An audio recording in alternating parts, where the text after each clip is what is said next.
Да изпробваме нова рецепта.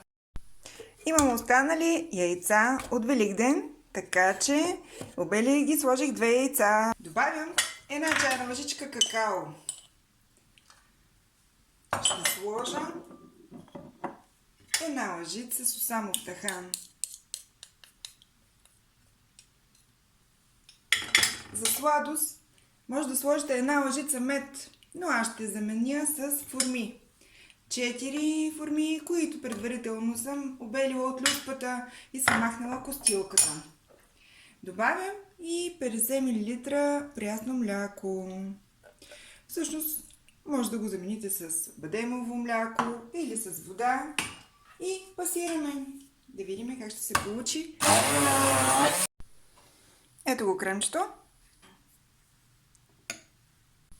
Кремчето става изключително бързо, просто забърквам и готово. Вече имам какаов крем, който е протеинов и е богат на хранителни вещества. Сега ще го опитаме.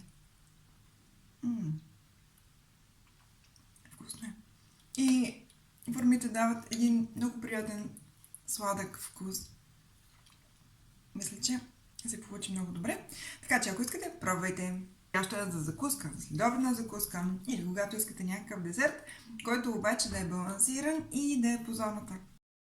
Новата ми любима рецепта за шоколад в домашни условия или какаово кремче, което става за минути.